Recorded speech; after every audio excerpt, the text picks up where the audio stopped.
Josué 10, verset 1er. Adonisedek ou à la ville Jérusalem là. Te vin konnen Josué te pran la ville Aïa. Li te détruit net tant kou yon offrande pour Seher. Li te touye wa même Jean li te fel pour la ville Jéricho ensemble ak Walia. Adonisedek te vin pran nouvel tout moun Gabaon yo te al rend tête yo bay moun Israël yo. Et puis yo tap viv nan mitan yo.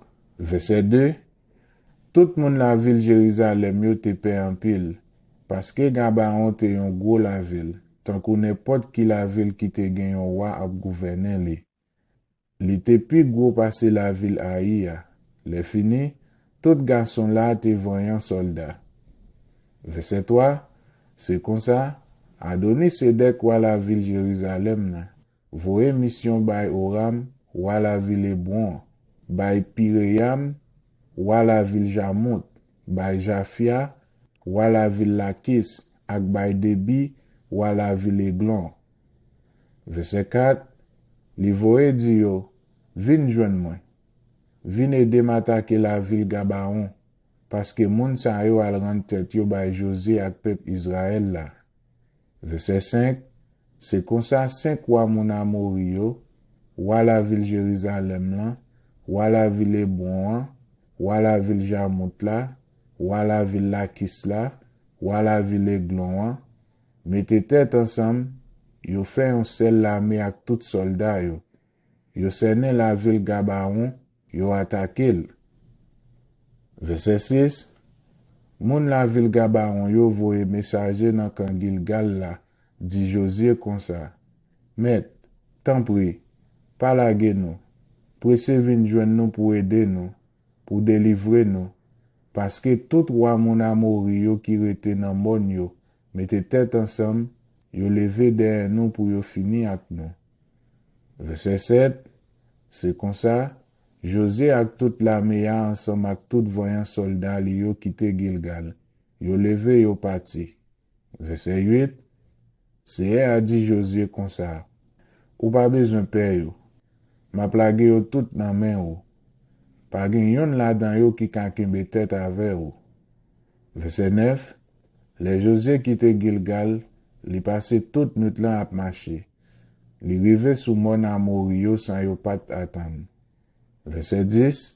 Seher a fait mon Amori yo pran kouri le yo we mon Israël yo. Li fait peuple Israël la bat yo bien bat l'autre bo la ville Gabaon. Mon Israël yo kouri descendre yo nan pante Betouron. Yo bat yo jouk Azeka ak Makeda nan sid la. Verset 11. Pendant yo tap kouri devant l'armée Israël la.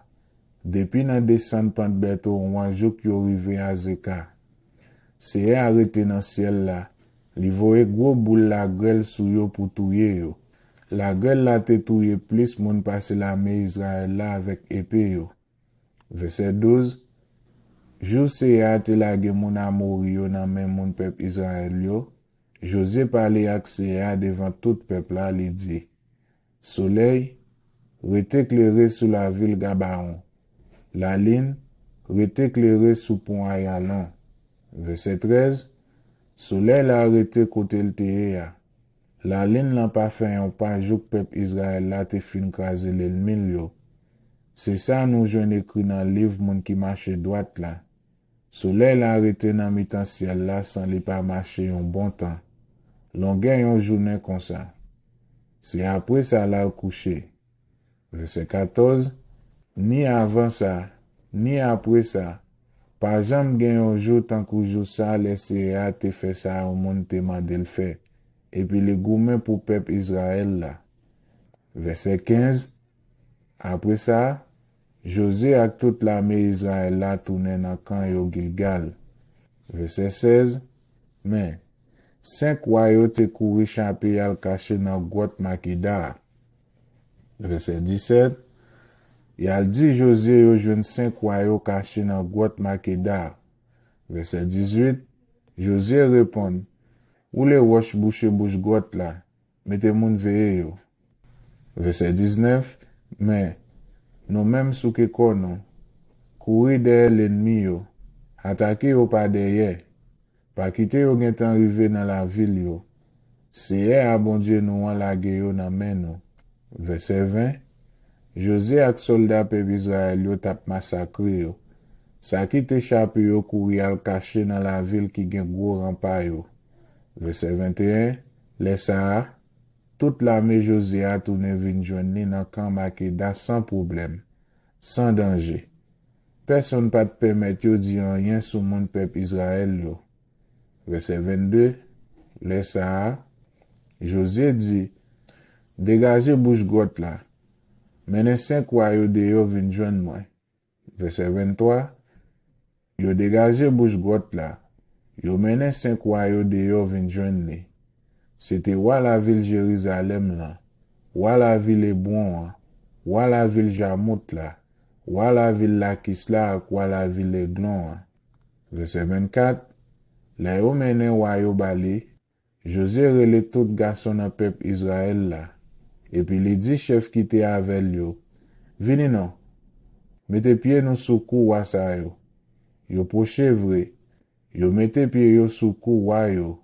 Verset 25. Et puis José dit yo. Nou pa bezwen tremble. Nou pa bezwen pe. Mete garçon sou nou.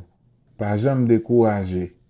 Paske seye ap pral fè nou mete pied nou sou kou tout l'ennemi na jwen sou route nou. Verset 26. Après ça, José touye wayo et puis li pon kadavyo sous 5 pieds bois côté yo rete pendje jou kaswe. Verset 27. Le soleil fin couché. José bay l'ordre pour yo descendre kadavyo et puis pour yo voye yo jete nan grotte côté yo te caché ya. Après ça, yo prend gros roche yo bouche grotte là. Roche yo la jouk jodi ya. Verset 28. Même jour ça, José attaque la ville Makeda et puis li prend.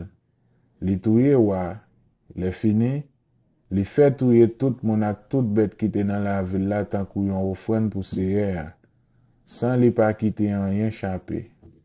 Li fait wa Makeda même ça li te fait wa Jéricho wa. Verset 29. Après ça, José ensemble avec toute l'armée Israël la quitté Makeda. Et al attaqué la ville Libna. Verset 30. Seye alage la ville la ensemble ak tout wana men moun pep Israël yo. Yo touye denye moun ak denye bête qui te dans la ville la sans yo pa kite rien chapé. Li fait wa même ça li te fait wa Jéricho wa. Verset 31. Après ça, José ensemble ak toute l'armée Israël la quitté Libna. Et al attaqué la Kis. Yo sene la ville la net. Verset 32. Seye alage la ville la Kis nan men moun pep Israël yo. Sou deuxième jour, yo prend la ville la. Li fait yo touye denye moun ak denye bête qui te dans la ville la. Même jan yo te fel dans la ville Libna, sans li pa kite yon chapé. Verset 33. Lesa Oram, wa pays Gezer, monte vin pote moun la Kis yo sekou. Mais José bat li bien bat ensemble ak tout moun pal yo. Li fait touye yo tout sans li pa kite yon chapé. Verset 34. Après ça, José ensemble ak toute l'armée Israël la quitté la Kis. Et al attaqué la ville Eglon. Yo sen el net. Verset 35. Même jour, yo prend la ville la. Yo touye tout moun la dan.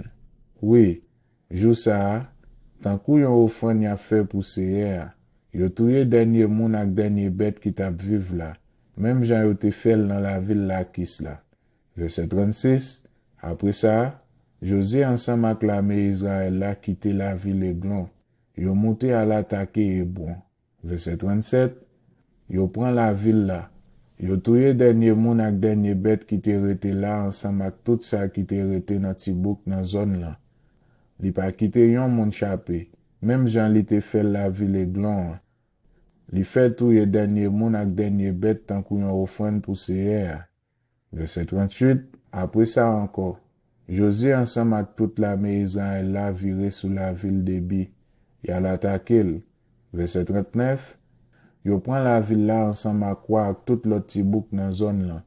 José fait touye tout moun ak tout bête tant kou yon offrande pour seye. Li pa kite yon chapé. Même ça li te fait moun la ville Hébron yo. Même ça li te fait moun la ville Libna yo. ak wa yo a. C'est ça Josué fait la ville de Bi ak wa li a tout. Verset 40, c'est comme ça Josué te fait tout pays à soumettre devant lui. Il te crasé tout royaume. Quitte ça qui t'a gouverné dans mon yo ak nan Negev la. Quitte ça qui t'a gouverné dans plein yo ak sou Timon yo.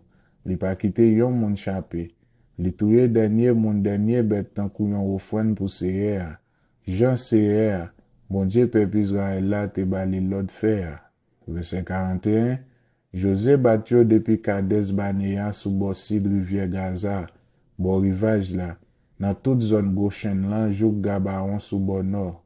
Verset 42, José te prend tout roi sa yo ak tout pays yo nan yon sel soti, parce que Seher, bon Dieu peuple Israël la tap goumen pour peuple là.